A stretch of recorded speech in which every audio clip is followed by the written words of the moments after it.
Assalamualaikum warahmatullahi wabarakatuh.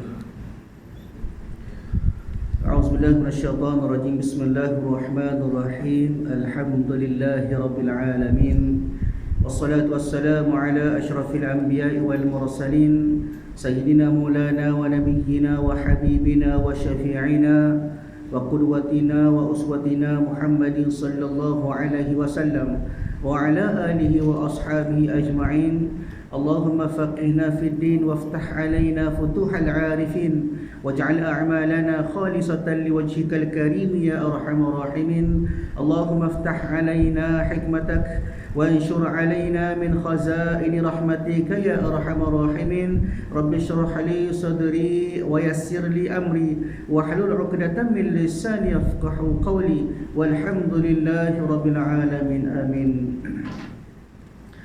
قال المصنف رحمه الله تعالى ونفعنا وإياكم بعلومه في الدارين آمين. Alhamdulillah, pertama dan selamanya marilah sama-sama kita panjatkan setinggi-tinggi kesyukuran kita ke hadrat Allah Subhanahu wa taala, kerana pada malam hari ini masih lagi Allah Taala panjangkan umur kita.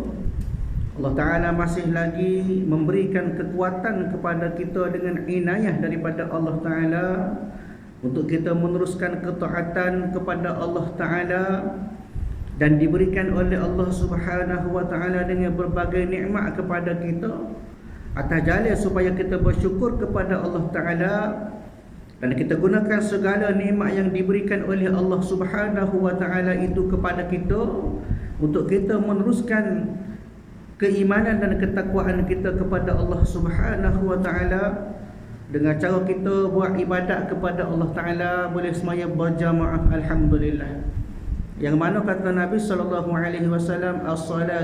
as-salatul jamaah afdalu min salatil fardhi bi 27 darajah, kata Nabi. Sesungguhnya semaya berjamaah itu lebih afdal, lebih baik daripada semaya sore, semaya munfarid dengan qadar 27 kali ganda darajat. Dia maknanya kelebihan-kelebihan yang Allah Ta'ala beri kepada hamba-hambanya yang rajin menunaikan semaya ibadat dengan cara berjamaah, maka pelbagai kelebihan lah. Jadi insya-Allah pada malam ini kita pakat boleh hadir. Alhamdulillah, boleh mari pula duduk dalam masjid kita ni i'tikaf, kemudian duduk dalam majlis ilmu yang dikatakan sebagai raudhatun min riyadil jannah, satu taman daripada taman-taman syurga, yang mana kata ulama bila mana ada saja majlis ilmu hak berkenaan dengan syarak, majlis-majlis ilmu hak Allah Ta'ala suka, maka bagi majlis itu Allah Ta'ala buat turun kepada dia para malaikat rahmat pada kita. Dia malaikat rahmat inilah yang mendoakan kita. Dia mendoakan kita supaya kita kekal dalam keadaan sentiasa dalam rahmat Allah Ta'ala. Jadi kita syukur pada Allah Ta'ala banyak-banyak. Berapa ramai sahabat kita di luar sana masa ni duduk kedai lagi. Tempat lain lah bukan tempat kita. Dia masa ni duduk kedai kopi lagi, masa ni duduk main macam-macam. Tapi kita, Allah Ta'ala beri kekuatan untuk kita hadir berjamaah. Alhamdulillah. Maka tuan-tuan yang dirahmati oleh Allah, malam ini kita sambung kuliah kita daripada kitab Fiqhus Shalah pada muka surat 63. Kita masih lagi berada dalam satu bab taharah ataupun bab kebersihan, yang mana meliputi beberapa perkara yang disebut oleh pengarang kitab Fiqhus Shalah ini. Antaranya bab yang telah kita sentuh, yang telah kita hurah, kita bincang bersama daripada bab istinja. Sebelum itu pada bab membicarakan tentang air mutlak, air bersih, lagu mana air mutanajis, lagu mana air bukan najis, lagu mana air boleh ambil air semaya, lagu mana air dikira sebagai air kotor. Sambung pula dengan istinja. Kemudian alhamdulillah sekarang kita berada pada bab adab-adab qada hajat. Satu benda yang ringkas, satu benda hak sentiasa kita buat, tapi kadang-kadang mungkin kita buat itu tak kena dengan hak syarak nak. Dia kita tak boleh buai air, boleh berok, boleh kecil tak berasa lega, tak apa dah. Tapi sebenarnya menurut ulama banyak garis panduan dia ataupun kaifiat cara-cara dia, lagu manakah yang dikatakan sebagai adab-adab ataupun qada hajat yang menuruti syarak. Dia kata ulama, barang siapa buat amal ibadat tanpa kaifiat, maka dikira majhulun. Majhulun ni dikira sebagai kalangan orang-orang yang jahil. Orang jahil ni, maka kata ulama lagi itu daripada kalangan mardudun. Daripada kalangan orang-orang yang mungkin boleh jadi ditolak oleh Allah Ta'ala sebab buat amal, buat ibadat dalam keadaan jahil. Maka begitu juga jaga kebersihan.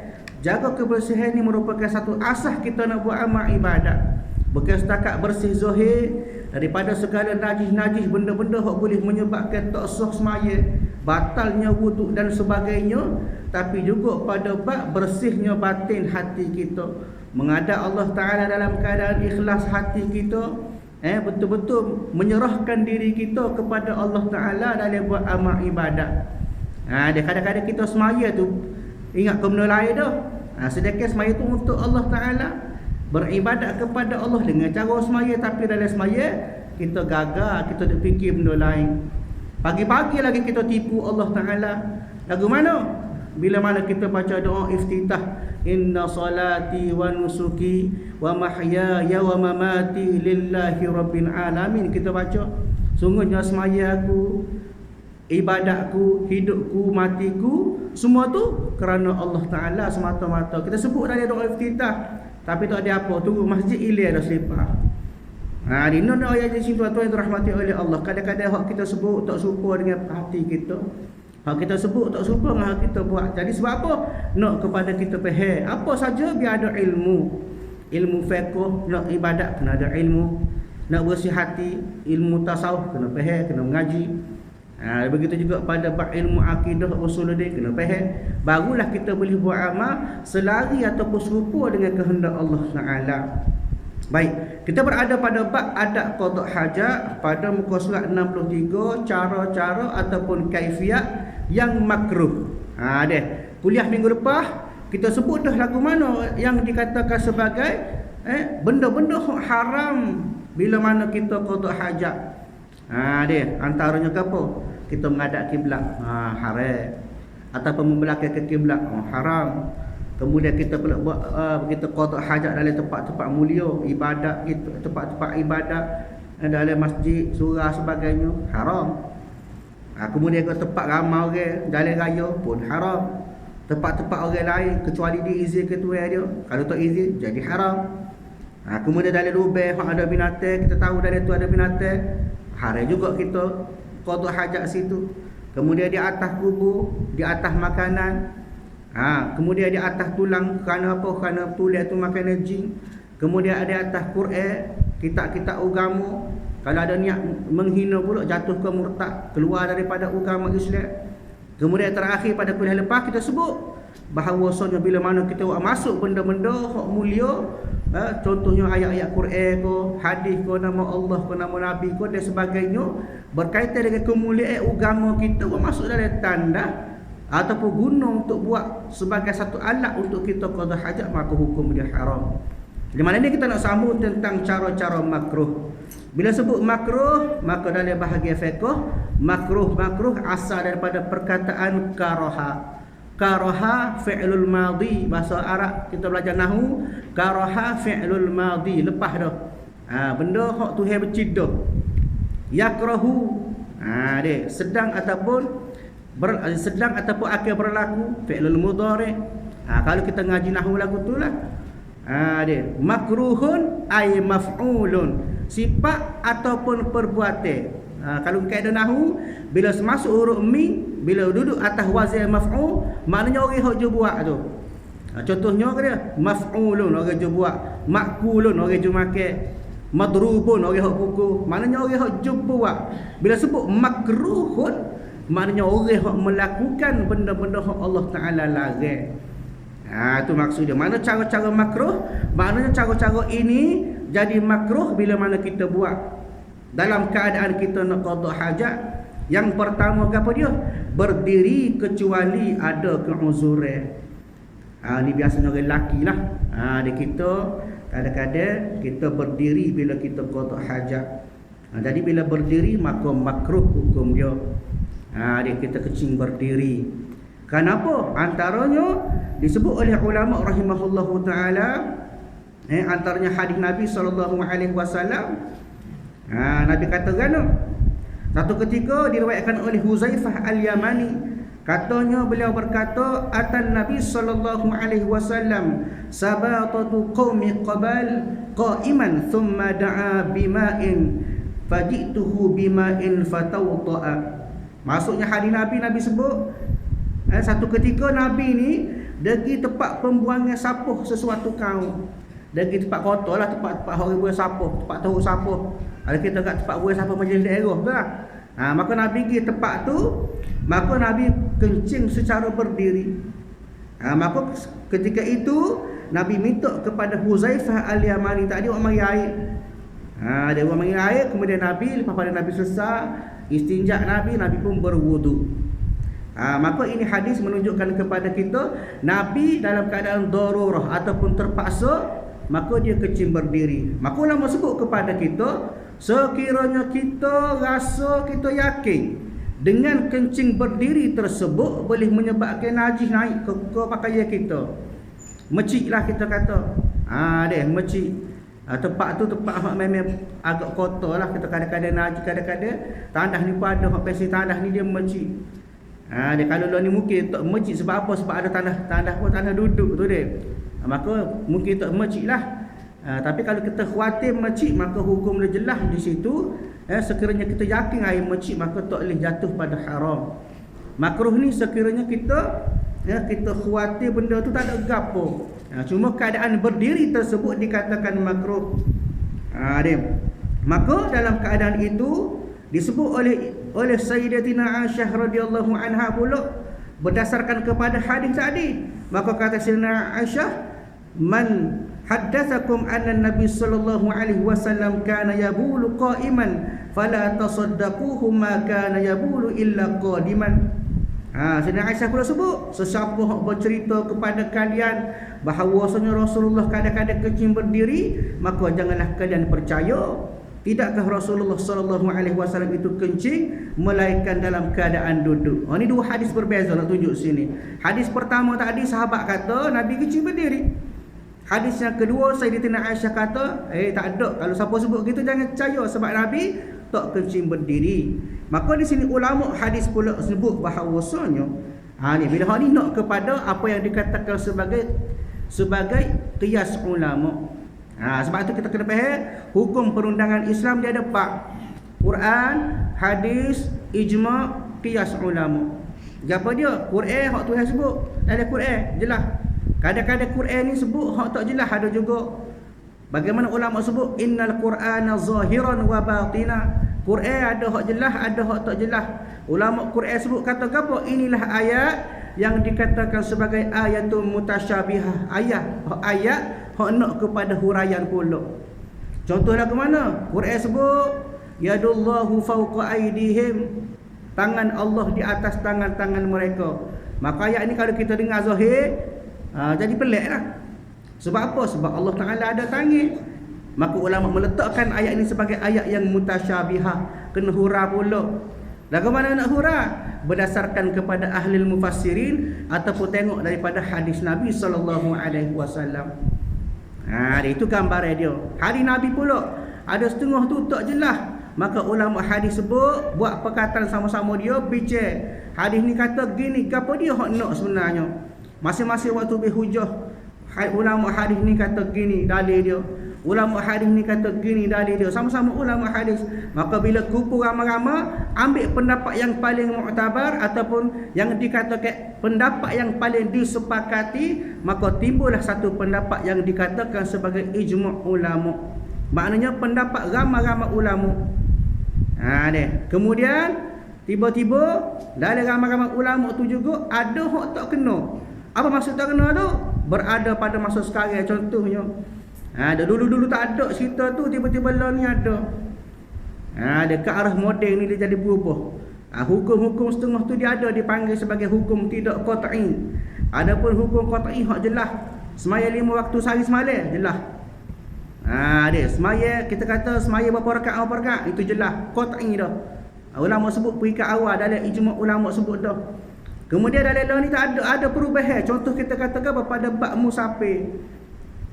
Musafir dia ada panggil hukum yang dinamakan sebagai semaya jamak, semaya qasar dan sebagainya, dia berubah mengikut keadaan. Maka hak ni nak kepada qiyas ulama. Apa pula qiyas ulama? Iaitulah ulama-ulama yang mengambil pendapat berdasarkan daripada kata-kata ataupun huraian daripada ijma' ulama tadi. Di maknanya di sini begitu juga cerita hak hadis hak sebut tadi.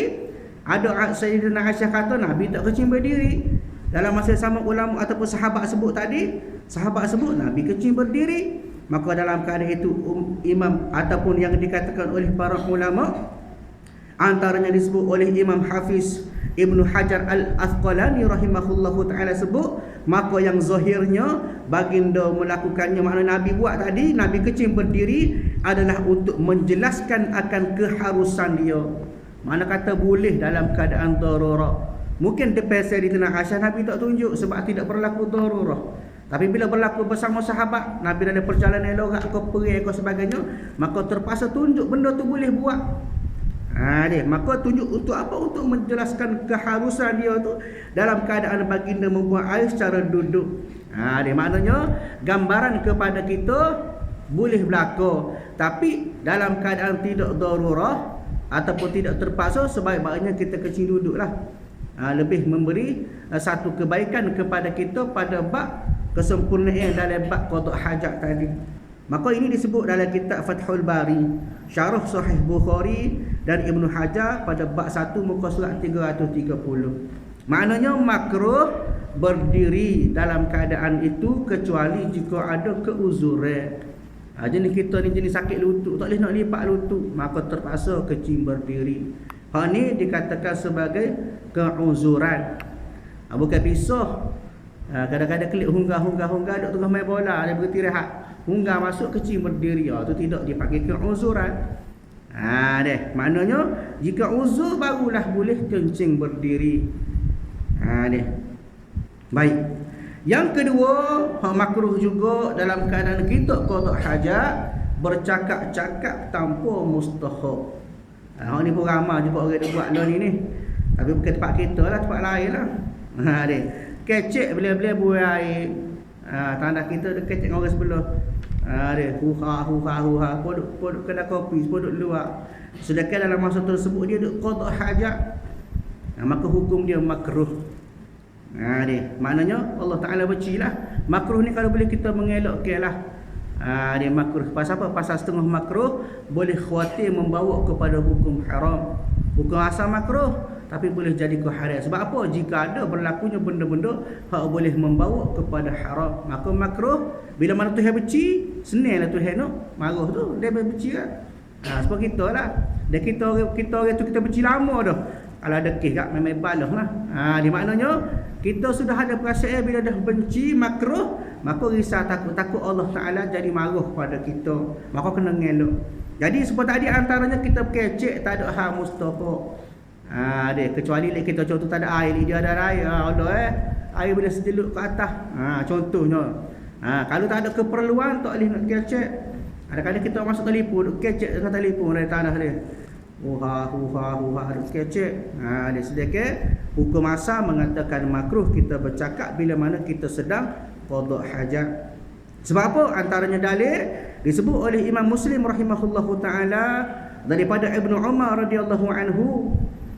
Satu ketika anna rajulan marra wa Rasulullah sallallahu alaihi wasallam yabulu fassalam falama yarad alaihi. Satu ketika seorang lelaki dia lalu. Pada ketika itu Nabi Muhammad sallallahu alaihi wasallam, Rasulullah tu sedang qada hajat. Dia tengah qada hajat, tiba-tiba ada orang lalu, dia nampak Nabi, dia bersalam. Dia bersalam, "Assalamualaikum ya Rasulullah." Maka ketika itu Nabi tak jawab. Nabi senyap, Nabi tak jawab, salam. Maka sahabat sebut, inilah yang dikatakan sebagai makruh. Sebab apa? Sebab Nabi tak jawab. Maknanya Nabi tak suka ataupun benda tu mungkin dilarang. Tapi bila kalau nak kata dilarang tak ada hukum jelas, maka ulama meletakkan sebagai makruh jika kita bercakap ataupun berkata-kata ketika kita qada hajat. Begitu juga ada hadis lain disebut oleh Jabir radhiyallahu anhu, qala Rasulullah sallallahu alaihi wasallam, "Iza taghawwata ar-rajulan falyatawarra kullu wahid minhuma an sahibihi wa la yatahaddatsan fa innallaha yanqus ala dzalik. Rawahu Ahmad. Satu ketika Ibnu Jabir radhiyallahu anhu sebut Rasulullah sallallahu alaihi wasallam bersabda, Nabi katakan, maka apabila dua orang sedang buang hajat, kalulah satu ketika dua orang tengah duk qada hajat, maka hendaklah masing-masing bersembunyi dan tidak saling berbicara. Kerana apa? Kerana Allah membenci perbuatan yang demikian itu. Ini hadis Nabi. Mungkin zaman Nabi itu boleh dah duduk jauh-jauh, bagi cari tempat nusuk. Kita lah ni tandah. Tanah dia sebelah-sebelah. Tu kadang-kadang timbul pasal kita nak berkecek dengan orang sebelah, kena pula gugus sekali kat ulama tak jumpa pula kat macam-macam isu. Kadang-kadang setengah je duduk di tanah saja boleh duduk buat. Maka benda ni semuanya dikatakan sebagai satu perkara yang dikatakan makruh. Dia makruh. Bila mana kita kata ulama, bila mana kita duk uliah benda-benda makruh ni, kadang-kadang boleh buat hati kita jadi kerah. Kenapa membiasakan benda makruh? Dia sebab tu kena mengelaklah daripada buat benda-benda makruh. Yang ketiga, berpindah-pindah tempat. Ni kaedah dia bila mana kita tidak berada pada tandah yang disediakan. Contoh kata kita pergi kemah, kita duduk alih hutan ataupun kita duduk tempat-tempat hak tak ada tandah, maka hukum dia berpindah-pindah tempat ni jadi makruh. Sebab apa? Metas sini tengah hari denu, petang denu pula jadi banyak tempat kita dah ecek. Bila keadaan lagu tu, maka banyak tempat yang jadi kotor kerana najis kita. Dan boleh jadi boleh menyebabkan orang lain pun mungkin terkena najis yang kita dah ecek tu. Maka sebab tu makruh kita memindah-mindah. Kalau boleh setempat tu, sebab tu lah ni baguslah, alhamdulillah ada tanah belakang. Gimana-mana ada tanah belakang, alhamdulillah, sebagai satu cara tak sia-sia najis ni.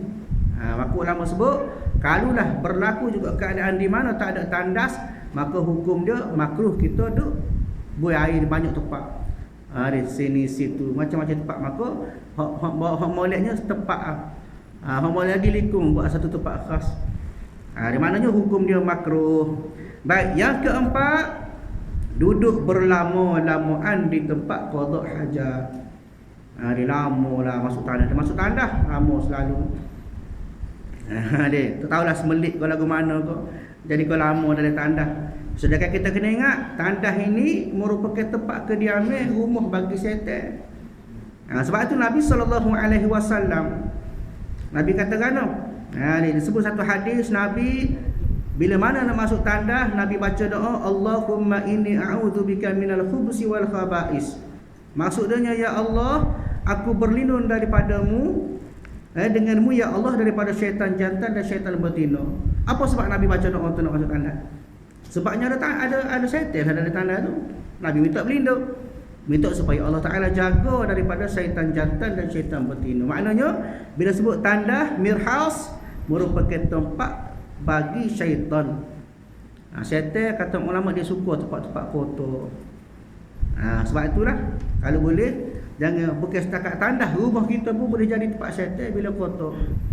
Sebab tu kena jaga rumah kita, bukan setakat kena bersih, kena menghidupkan rumah kita dengan kemuliaan-kemuliaan yang Allah Ta'ala beri. Lagu mana banyak yang mengaji Quran, banyak yang berzikir dalam rumah ni. Kadang-kadang rumah ni senyap sunyi. Pasal aku derah, tempat lain lah bukan tempat kita. Dia nak ayatnya, kadang-kadang rumah pun nak kepada keceriaan yang Allah Ta'ala kasih. Bila mana rumah tu banyak ada Quran, zikir Quran, baca Quran, rajin semaya berjemaah di rumah dan sebagainya, maka senanglah Allah Ta'ala waktu malaikat rahmat dalam rumah kita. Hak ni kena jaga. Sebab apa? Sebab antaranya ada rumah-rumah hak Nabi sebut malaikat tak masuk pun dalam rumah dia. Bila malaikat tak masuk, maka tak ada rahmat dalam rumah tu, yang jadi duk balah tu. Dia balas suami isteri, anak-anak jadi tak dengar kata. Buat lain lah sebab kita juru lah tu, alhamdulillah. Dia maknanya nak supaya kita sendiri menghidupkan bi'ah solihah, suasana soleh dalam rumah. Ajar anak-anak kita mengaji, biar mengaji bahasa tak pandai, pasal kaset radio pun tak apa. Pasal TV Al-Hijrah dan sebagainya. Ni dok kadang-kadang ustaz nombor 1. Tempat lain lah bukan tempat kita. Ayatnya kita kena jaga daripada benda-benda yang boleh menyebabkan rumah kita tu jadi keadaan sunyi, suram, daripada mengingati Allah Ta'ala. Sebab apa? Bagaimana tandas tadi pun, bila mana kotor, kotor rohani, kotor jasmani, ada najis-najis dan sebagainya, merupakan tempat yang sesuai untuk diduduki oleh syaitan. Syaitan suka benar lah. Sebab tu kita kalau boleh jangan lama dalam tandas. Kadang-kadang bekerja-kerja duduk dalam tandas. Kalau semenit tak apalah, kadang-kadang jadi galik. Kadang-kadang dalam tandas pun kadang-kadang boleh ledek isap rokok, ada juga. Jadi galik pas putus tempat lain lah, tempat kita bagus, alhamdulillah. Di mananya tempat setel tandas ni kita duduk galik suka duduk dalam tu. Kalau boleh kita elakkan. Kenapa? Kerana Nabi pun baca doa nak masuk tandas. Takut-takut tertipu dengan tipu daya setel dalam tandas. Muka rumah dia. Dia. Begitu juga antaranya Nabi disebut oleh Zaid bin Al-Arqam. Nabi katakan in hadhil khushushi muhtasarrah fa idza ata ahadakum al-hala falyaqul a'udzu billahi minal khubuthi wal khaba'is. Nabi kata sesungguhnya tempat buai hajat tadi didiami oleh syaitan. Jika salah seorang antara kalian ingin masuk tandas, maka ucaplah a'udzu billahi minal khubuthi wal khaba'is. Dua dah Nabi lagi kalau sebut hadis tadi. Dia nak ayatnya di sini daripada Nabi pun sebut kepada kita supaya kita mengelakkan daripada duduk dalam tandas. Biar betul-betul berhajat lah masuk tandas. Sebab apa? Sebab hukum dia pun kata kepada hukum ni merupakan satu hukum yang makruh. Dia elakkan duduk lama-lama. Masuk selesai kat tubik lah, gitulah. Ni baik. Maknanya makruh duduk berlama-lamaan di tempat qada hajat. Baik. Yang kelima, makruh juga bila mana kita qada hajat tu pada tanah berlubang yang tidak diketahui adakah binatang di dalamnya. Kalau kuliah lepas kita sebut dah, kalau tentu ada binatang dalam lubang tu, kita buat juga, kita qada hajat juga, maka haram. Sebab kita boleh memberi mudarat pada binatang tersebut. Kita kacau rumah dia. Maka hukum haram. Tapi kalaulah kita tak tahu, ada kodok ular ke apa ke dalam lubang, maka kita pun pergi buat hajat juga, kita qada hajat juga. Maka hukum dia makruh sekiranya kita tak tahu. Hukum makruh sebab tak adil lah. Mana kalau boleh kita elakkan lah. Cari tempat lain lah, banyak tempat lain lagi. Kodok sembahyang lubang tu juga tak ada beza lah. Tubik ular-ular apa boleh menyakit kita. Maknanya elakkan. Makruh maknanya kalau boleh kita elakkan. Baik, yang keenam di bawah pokok buah-buahan. Bawah pokok buah juga tak boleh. Hukum dia makruh kalau boleh kita elak. Sebab apa? Sebab bila mana sesuatu pokok ataupun sesuatu tumbuhan itu yang memberi manfaat kepada manusia, dia memberi manfaat, memberi faedah pada kita. Tambah-tambah musim dia duduk buah, dia motel duduk tengah buah lepak, kita pergi berok bawah tu. Jadi menyusah orang lah, orang nak pergi ambil buah dia sebagainya, boleh kena najis kita duduk buah tu. Maka hukum dia makruh. Dia tempat pokok-pokok tak buah sekalipun, bila mana memberi manfaat, maka kalau boleh kita elakkan lah. Dia sebab apa? Pasal pokok-pokok inilah kadang-kadang memberi manfaat kepada kita, buat bayar sebagainya, maka kita nak ambil manfaat. Kalau boleh tak sibuk kena najis lah. Maka sebab itulah hukum dikatakan oleh ulama sebagai makruh sekiranya kita qada hajat di bawah pokok buah-buah dia. Ni kadang-kadang benarnya dulu-dulu lah ni bukan ada tanah belakang dah mudah. Ni mungkin pikat-pikat dululah. Cuma naknya hukum lah betul lah. Baik. Yang ketujuh, pada air yang bertakung tidak mengalir. Air bertakung tidak mengalir, dia ada banyak keadaan. Dia sama ada mengalir secara jelas ataupun tidak.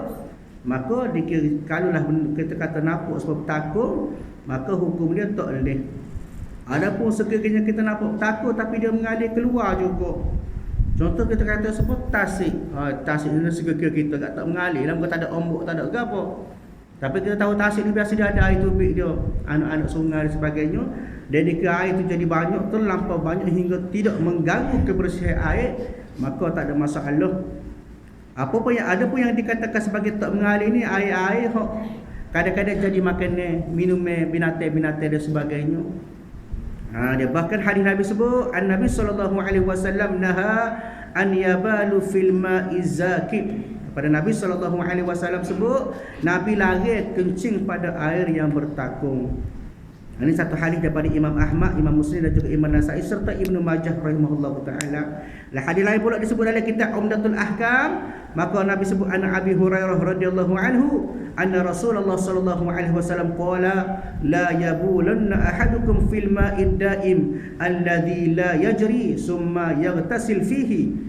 Ni wali muslim la yaghtasil ahadukum fil ma'id daim wa huwa junubun. Artinya daripada Abu Hurairah radhiyallahu anhu sebut, Nabi menyatakan bahawa Nabi bersabda, janganlah salah seorang dari kalian kencing di dalam air yang diam, iaitu air yang tidak mengalir, kemudian dia mandi. Kalau ini satu hukum lain.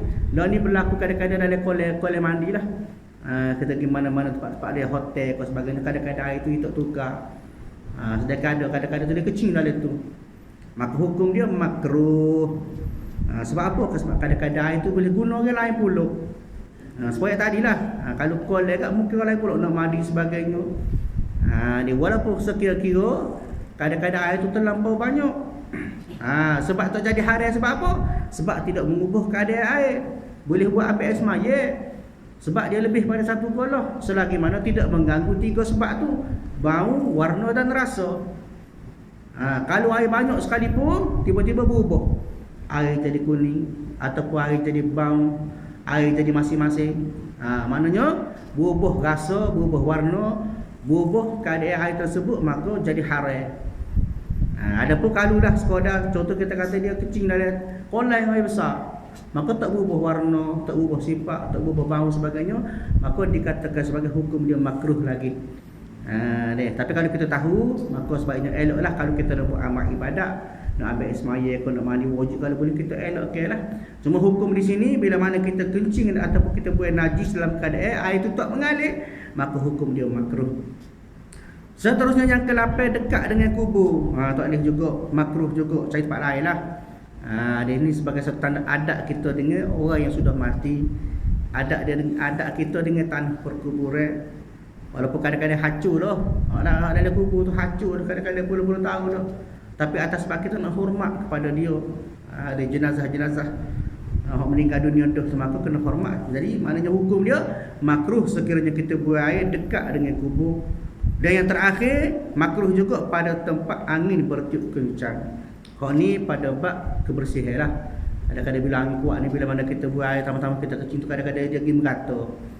Kadang-kadang masjid lah kita pulak ni. Tama-tama bila nak buat amal ibadat, mana kena beringat lah. Maknanya itulah yang dikatakan sebagai tempat-tempat keadaan-keadaan yang makruh dalam keadaan kita nak qada hajat, kita nak buang air. Jadi mudah-mudahan perkongsian kita pada malam ini memberi satu pemahaman kepada kita supaya kita lebih berhati-hati dalam keadaan kita nak qada hajat. Dan mudah-mudahan perkongsian pada malam ini beri manfaat kepada kita sama-sama untuk kita baiki di kemudian hari. Mudah-mudahan kita bersih daripada segala najis-najis yang boleh menyebabkan terganggunya amal ibadat kita kepada Allah Subhanahu wa taala, insya-Allah. Tuan-tuan yang dirahmati oleh Allah, insya-Allah kuliah kita sambung pada minggu akan datanglah. A'udzubillahi minasyaitonirrajim. Bismillahirrahmanirrahim. Alhamdulillahirabbil alamin. Wassalatu wassalamu ala asyrafil anbiya'i wal mursalin wa ala alihi wa ashabihi ajma'in. Allahumma inna nas'aluka ridhaka wal jannata wa na'udzubika min sakhatika wan nar.